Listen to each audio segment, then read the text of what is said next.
Hi, I'm Heather Staker, founder of Ready to Blend. When creating a blended learning strategy, it's critical to begin by identifying the problems that you hope to solve and the SMART goals that you want to achieve. Now, that advice might seem obvious at first, but it's surprising how many people rush out at the start of a technology implementation without really thinking about the why.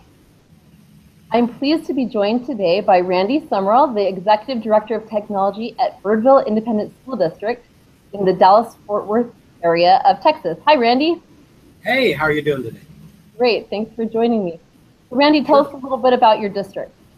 Sure. Birdville ISD is a district. We're suburban on the outskirts of Fort Worth, but we're becoming an urban district.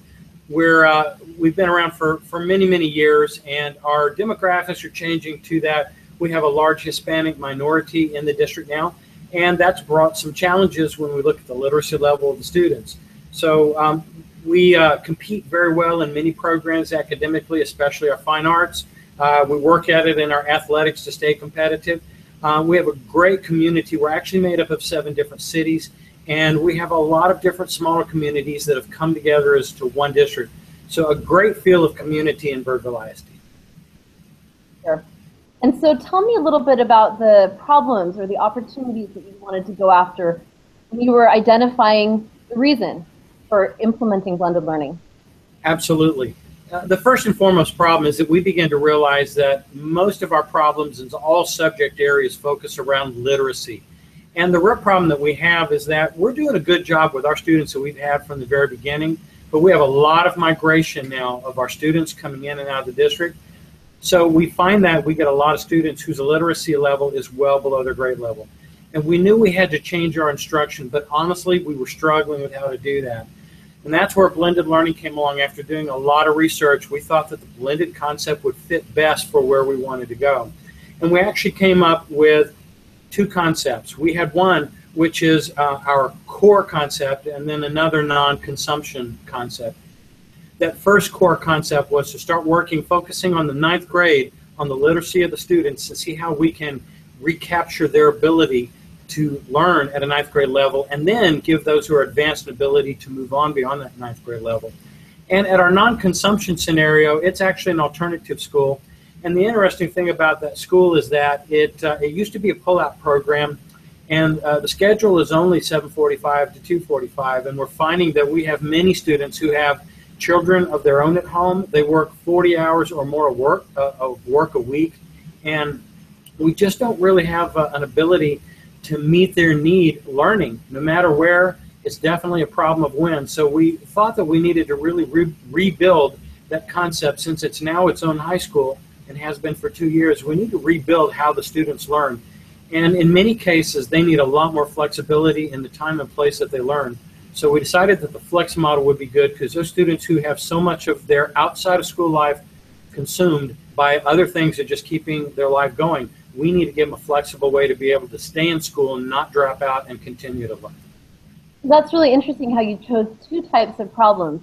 First, you looked at your core problems, serving your mainstream students in core subjects even better. And you identified that right around that 9th grade year, the literacy rates just weren't what you wanted as a district.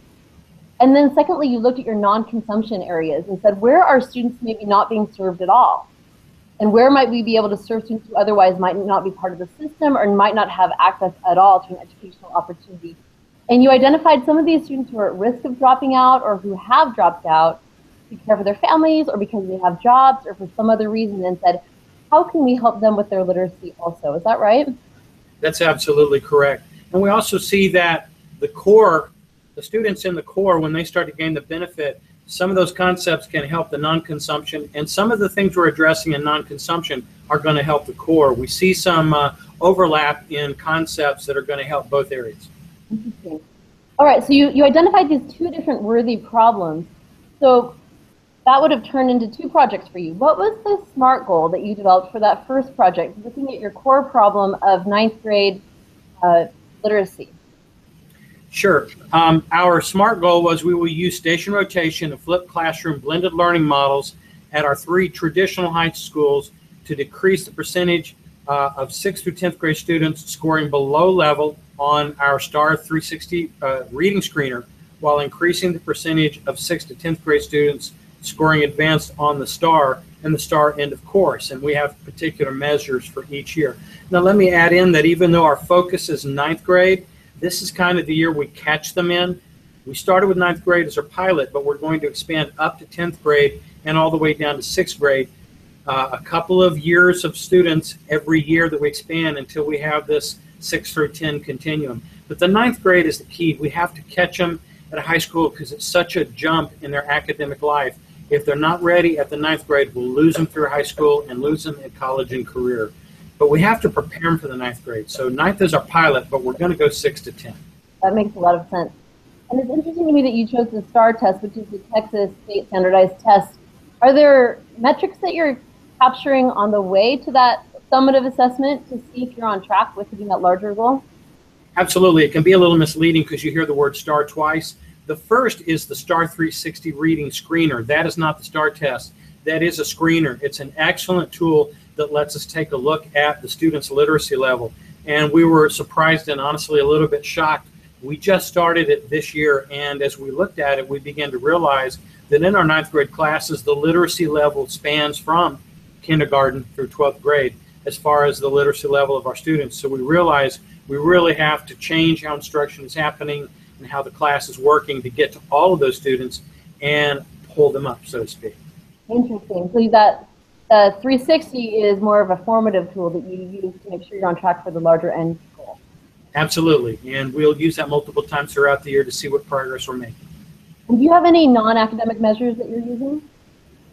None as formal as the ones that we have. We did a survey at the end of last year. As we were developing our SMART goals, we were asking the why behind the issue, and we needed to look at, and fundamentally we just realized that students are bored for a large part, and we had to ask why that was, and then we answered that, we asked why that. So we have a survey that really got into where the students were at. We're going to apply that survey this year to see what kind of changes we're making in many different measures, not only academically, but how they're approaching just simply their enjoyment of learning and their interest in their class. Wow, interesting. Okay, so now let's jump to your second project for the non-consumption problem.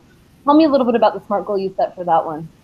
Okay, the SMART goal jumps into the FLEX model, and we state that we will use the FLEX model of blended learning to increase student performance on all STAR EOC exams, not just English language arts, but all 4 core areas, and lower the dropout rate on the following measures. And we have the STAR EOC at different measures for each year, and we have the dropout rate for each year. We hope to decrease our dropout rate by 12% at the end of 4 years, and it's my goal that because this is more of a non-consumption, that we're really going to decrease that dropout rate by even more. Exciting. That is really a worthwhile goal, so I applaud you for your efforts. And note to our listeners that Randy mentioned the FLEX model. At this point in your process, if you don't know the model that you're planning to implement yet, that's totally fine. He's already down the road, so that's why he's been able to mention that. So Randy, we have to leave now, but tell us just any words of wisdom or advice as your viewers take on this great work on their part now. Sure. The first part is, if you think you know blended learning, you've really got to dig in. We found out through this process that there's so much more to it.